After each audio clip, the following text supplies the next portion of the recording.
Այսօր այստեղ եմ, որպեսզի պահանջենք մեր իրավական համակարգից արդարություն, մեր դատախազությունից արդարություն ենք պահանջում։ Անարդար երևույթները չեն իրենց գնահատականը չեն ստանում։ Իսկ ինչ է մտածում մեր դատախազը, ինչ են մտածում մեր իրավական մարմինները, վաշխառուները թալանում են մարդկանց, մարդիկ տունուտեղը վաճառում են տոկոսները փակելով, որ վաշխառուն մի ժամանակ դատվում էր, հիմա չի դատվում։ Վաշխառուն շարունակել է էլ ավելի բարձրացնել իրենց տոկոսները։ Բանկային համակարգն է նույնպես վաշխառուի նման բարձր տոկոսներով տալիս է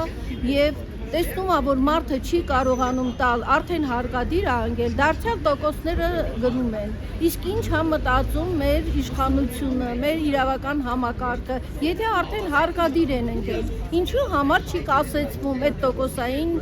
պրոցեսը, ինչի է նորից շարունակվում։ Ես կասեմ ինչու, որ վերցնեմ բոլոր հայ ազգին, բերեցին, խափին, վայ էժան տոկոսադրույքով, վայ մի տոկոսով, վայ երկուսի ինչ մի տոկոս, ինչ 24 տոկոսով, 26 տոկոսով, խափ հեպայությունով, բոլորը ուրախացան գնացին վերցնելու, որ մեկը մի կահույք գներ, մեկը ինչ-որ մի ծախս հոգար, հիվանդության համար, բժշկական օգնության համար, բայց մարդիկ այսօր նրանք խափելով տարան իրենց ոտքերը, հիմա էլ տները առնում են ձեռքներից, մարդիկ հայտնվում են փողոցներում։ Ինչ էր այս մեր կառավարության, մեր իրավական համակարգի, ինչու այդպես վարվեցին։ Նրանց բոլորի նպատակն է, որ հայ ազգին արտաքսեն այս երկրից։ Հայաստանը իրենց վաղուցված ծրագիրն է 4 նախագահների Լևոնից սկսած եւ մինչեւ այսօր Հայաստանը պետք է լինի առանց հայերի, այդ ծրագիրն են իրականացնում բոլորը։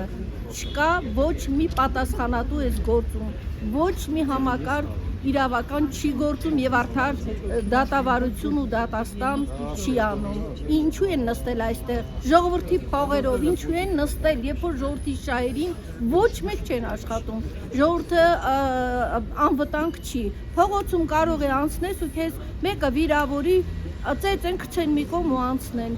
Ինչ է կատարվում, ինչու է ժողովրդի փողերը գրփում ու չեք մտածում անվտանգության մասին։ Ոչ մեկ պատասխան չի տալիս սրա համար։ Այս սրա համար է իմ արդարացի պահանջն ու բողոքը։